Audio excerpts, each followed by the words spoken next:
નમસ્કાર મિત્રો, healthy children happy family video સિરીઝના આજના એપિસોડમાં આપણે વાત કરશું બાળકને આપવામાં આવતા ખોરાક વિશે.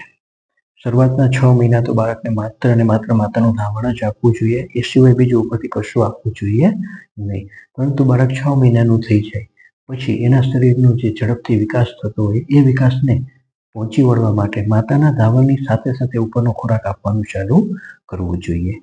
6 મહિના પછી શરૂઆતમાં આપણે જે ખોરાક આપીએ એ ખાસ આપણો ઘરનો રસોઈ બનાવેલો રાંધેલો ખોરાક જ આપવો જોઈએ. આવો ઘરનો રસોઈ બનાવેલો ખોરાક આપણી સાથે બેસાડીને બાળકને જમાડવાથી ધીમે એને બધા ઘરના મેમ્બરોની સાથે બેસીને જમવાની ટેવ પાડી શકાય છે. વેફર, બિસ્કિટ, દાણી, ટોસ્ટ, પાઉં, બ્રેડ આ બધા ખોરાક છે એવા છે જે બાળક સરળતાથી લઈ લે છે. ખીચડી કે દાળ ભાત કે રોટલી ખવડાવવું મુશ્કેલ બને, પણ આવો બહારનો ખોરાક ચટપટો હોય છે તેથી એ બાળક તરત જ ખાઈ લે છે.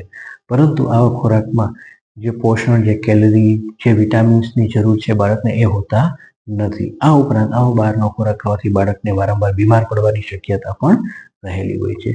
જેથી કરીને સરળતાથી ખાઈ લે બાળક એવો ખોરાક આપવાને બદલે બાળકને જે શરીરમાં ગણ કરે એટલે કે શરીરમાં ઉપયોગી થાય, વિટામિન, કેલરી, પ્રોટીન બધું મળે એવો ઘરનો રાંધેલો ખોરાક આપવાનો આપણે આગ્રહ રાખવો જોઈએ.